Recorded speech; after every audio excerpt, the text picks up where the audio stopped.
The council will vote on the following finance items. 1, Article 11, property tax exemption at the following location. It's on East 116th Street in Councilmember Diana Ayala's district, and it is to preserve 53 units of affordable housing. We'll vote on the following land use items.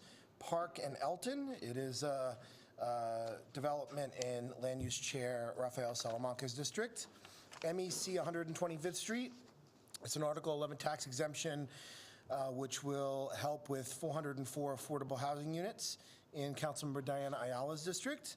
550 Madison Avenue, it's a landmark designation of the former AT&T corporate headquarters building in Councilmember Keith Powers' district. We're going to vote on some sidewalk cafes as well today.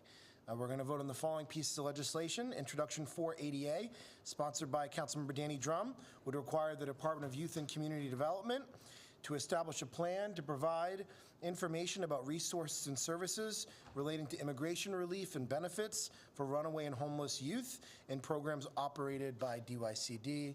And if Councilmember Drum comes, he can speak on this. Additionally, we're going to vote on some legislation aimed at finding the best way to help struggling yellow cab drivers.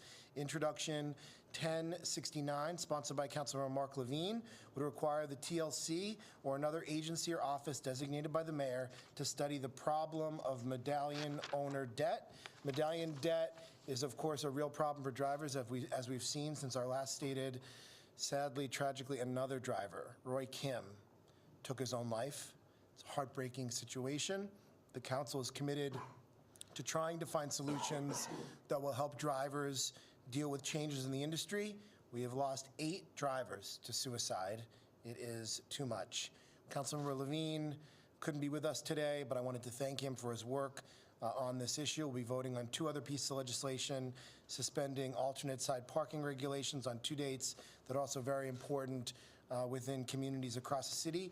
Introduction 497, sponsored by Councilmember Peter Koo, would amend the administrative code of the City of New York in relation to suspending alternate side of the street parking regulations for Lunar New Year's Eve.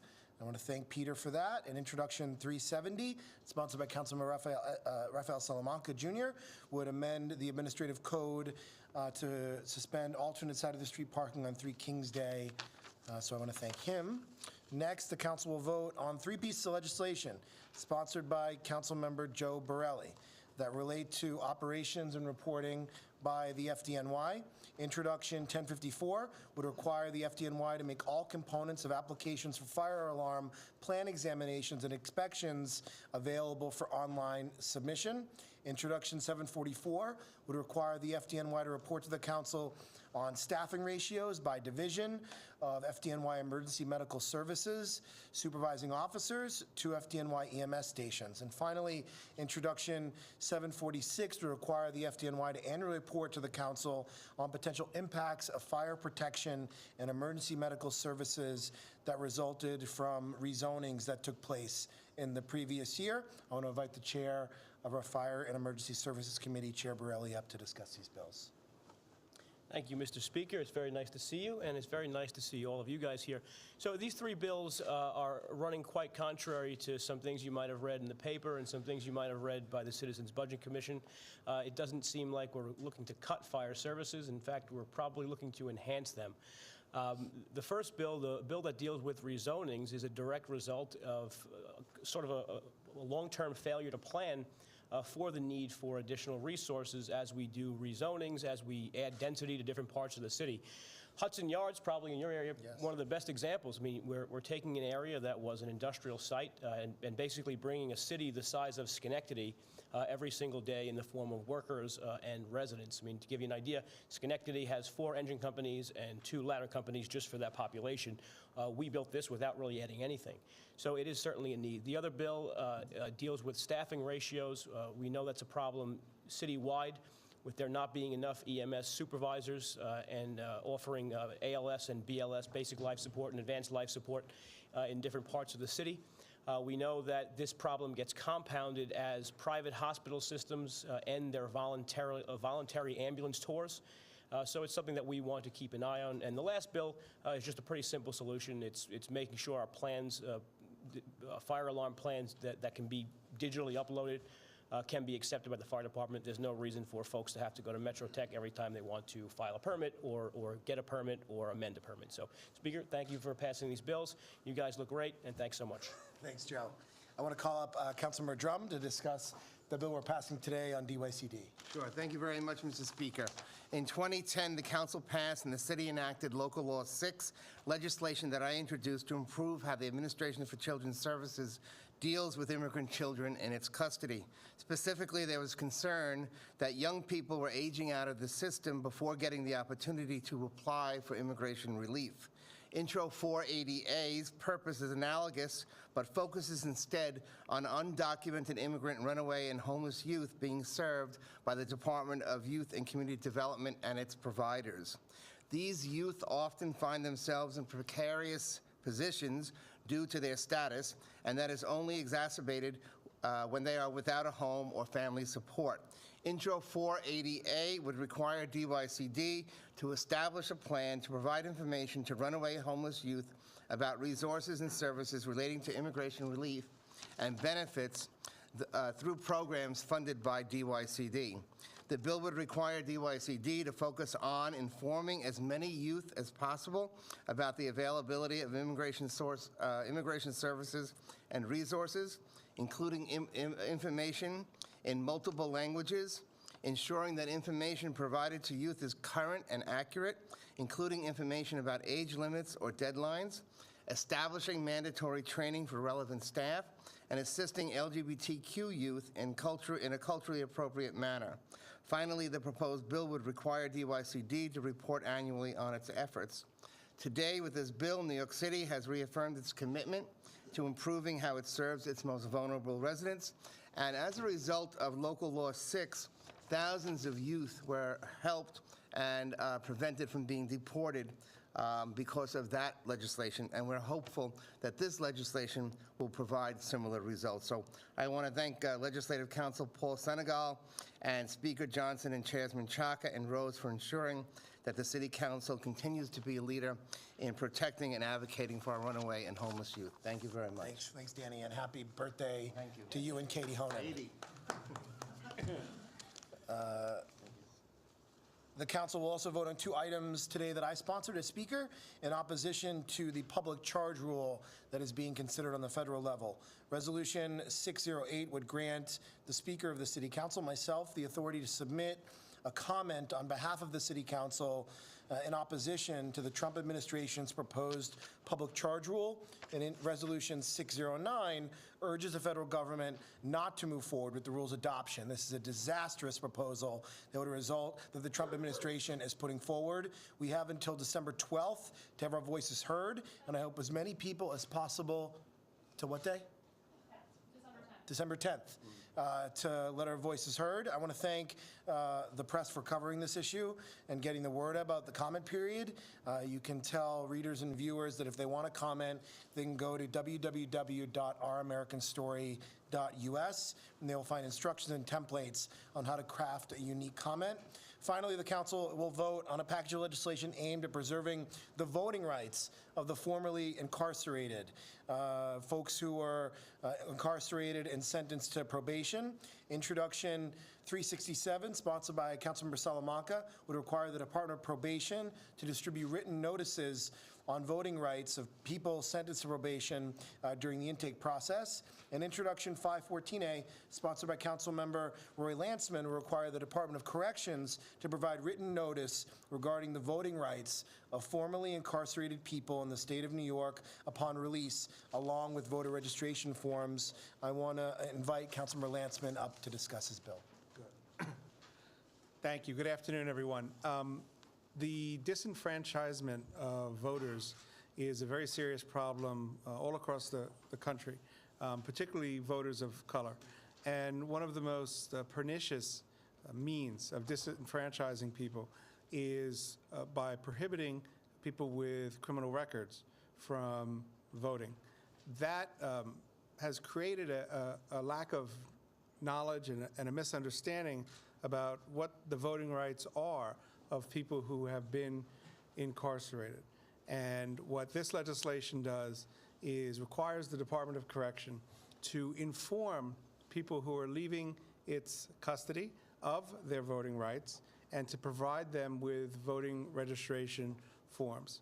Unless you are currently incarcerated on a state prison, and or if you're back and unless you're currently, if you're currently incarcerated in a state prison, you have different voting rights or lack of voting rights than someone who's sitting on Rikers Island awaiting trial. Most of the people who are coming off of Rikers Island or another New York City Department of Correction facility have the right to vote. But this mythology has developed where people think that once they're involved in the criminal justice system, they lose their voting rights. So this legislation makes sure that people know that they have the right to vote and that it is in all of our interests that those who are leaving the criminal justice system participate fully in society, exercise the rights that they have, and have their voices heard in the political process. Thanks. Very important bill. Congratulations. And lastly, introduction 1115A, sponsored by Councilmember Fernando Cabrera, would require the Voter Assistance Advisory Committee to develop and distribute guidance for agencies covered by agency-based voter registration laws on voting rights of formerly incarcerated people. Such covered agencies would also be required upon request by an applicant currently on parole to check publicly available information to inform that applicant if restoration of their right to vote has been granted. And I'll invite Councilmember Cabrera to come up and discuss this. Thank you so much, Mr. Speaker, and thank you for your support of this bill. I'm making sure I don't want to be redundant to what the Speaker just mentioned, but we need to help our constituents who found themselves in a difficult time in their lives, incarcerated. Now they're out, but they don't have the information due to years where the messaging, the narrative was one in which they were not allowed to vote. Now we have a grand opportunity, and now we're going to engage the city agencies to disseminate the right information to those who were formerly incarcerated. Thank you so much. Thanks, Fernando.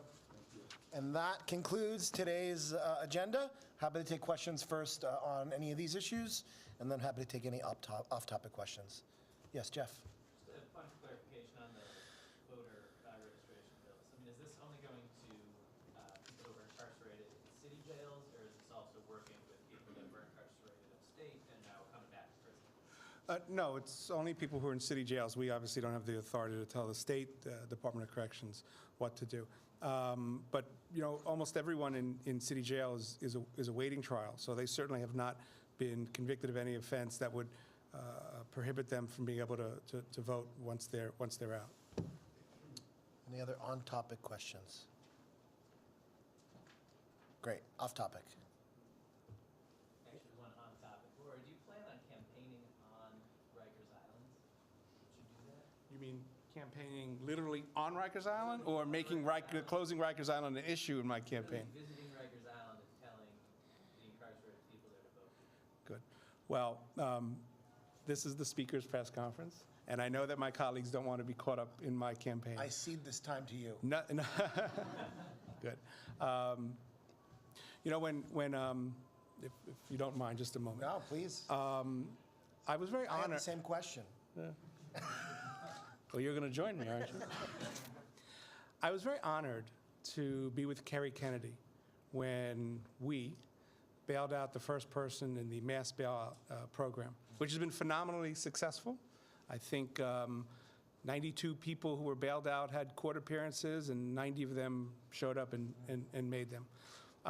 I would be very proud if I was able to campaign or otherwise engage with people on Rikers Island and their families and their friends to make sure that they knew what their rights are and that they engage themselves in the political process, whether it's for me or anyone else. I firmly believe that every person should have the right to vote and that they should exercise that right, and we in government should do everything we can to facilitate that. You're here. I agree with that. Gloria?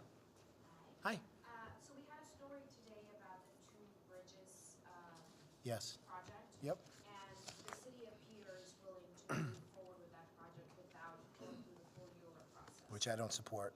So can you talk about that a little and why don't you support it and what are you going to do to support Margaret Chin on this, or how are you guys going to deal with this? We are exploring our options. We're having internal conversations about what those options are, but I share the concerns that Councilmember Chin and Borough President Brewer have outlined on a process of this size and scale and scope and the impact it has on the local community in the Two Bridges neighborhood. This deserves a full public review, just like Amazon deserves a full public review. This deserves a full public review.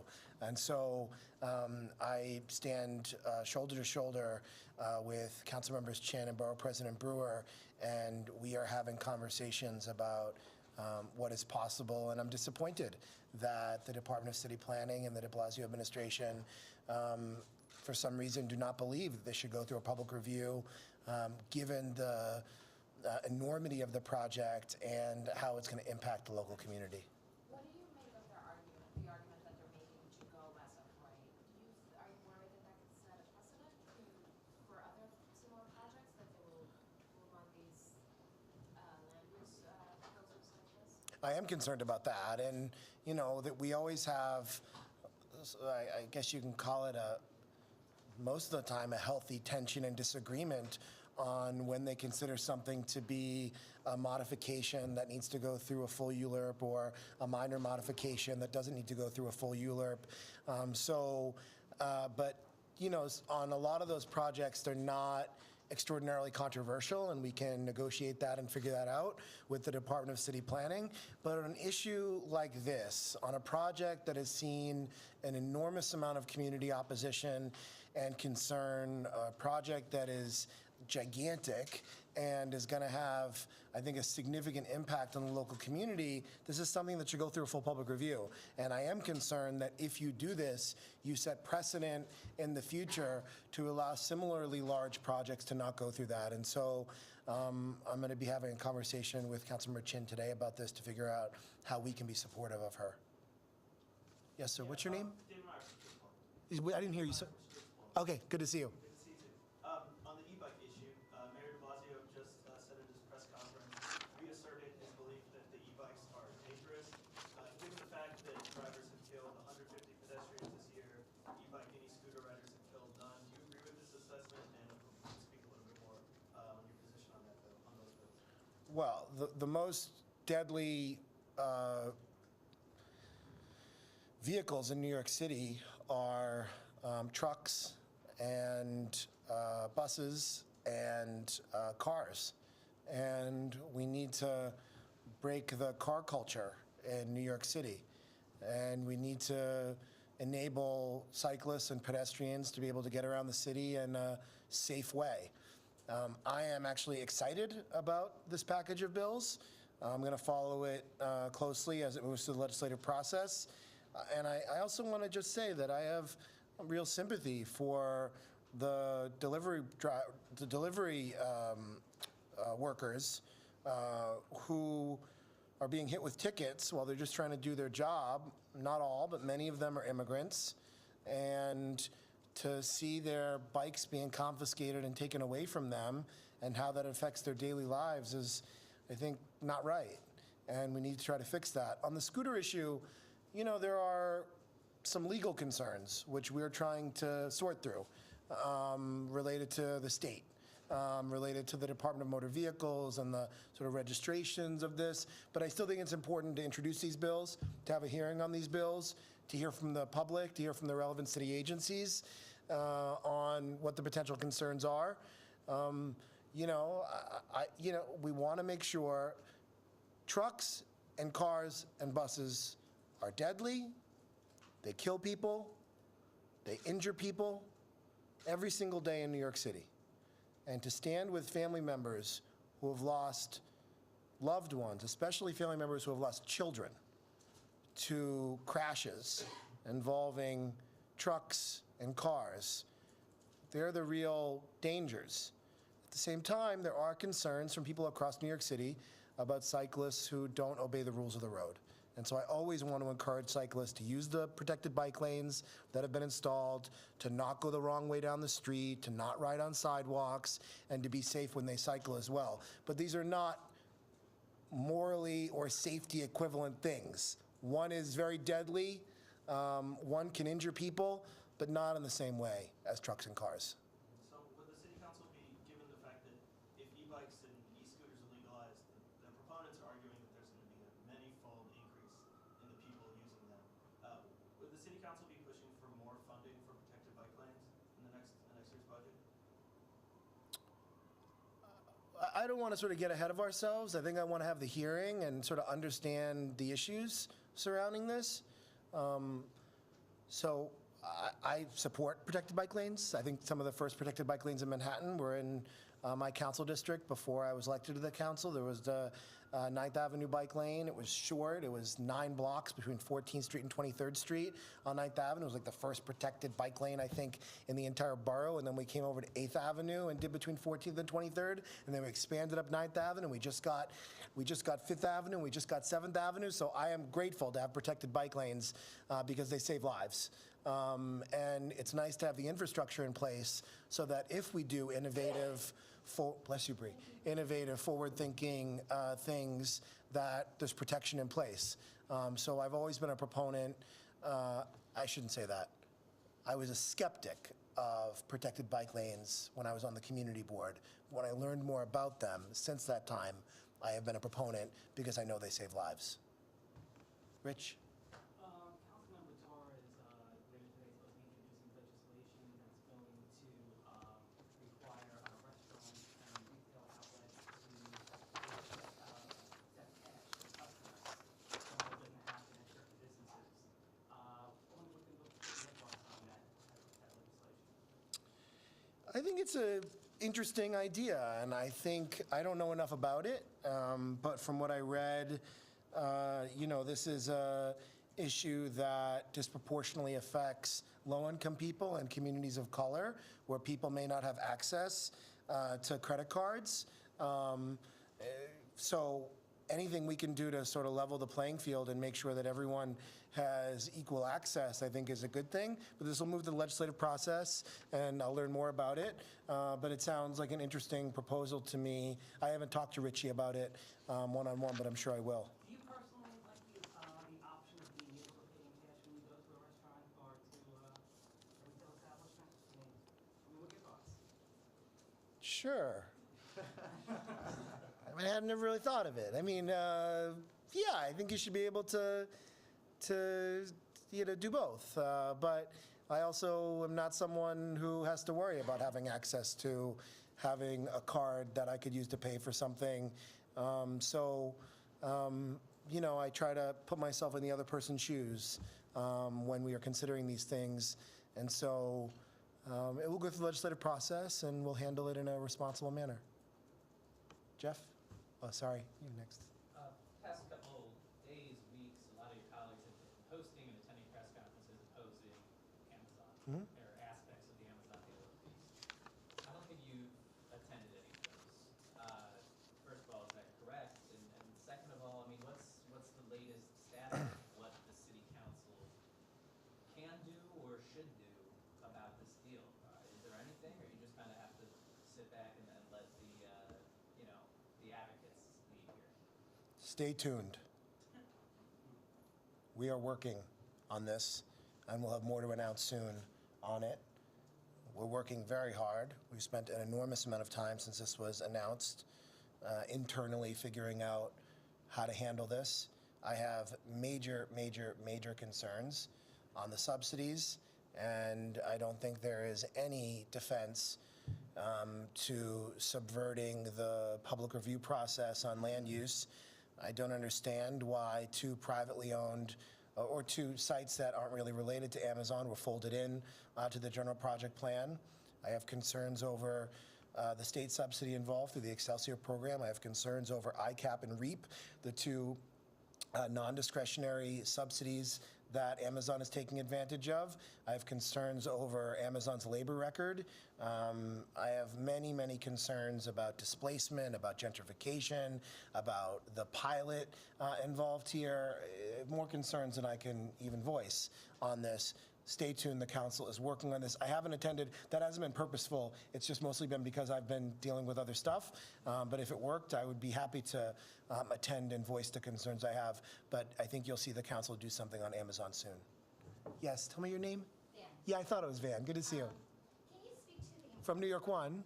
yes, Yes, yeah, yeah. can you speak to the importance of bills set to, or that aim to close the loopholes that some landlords use to harass with regulated tenants?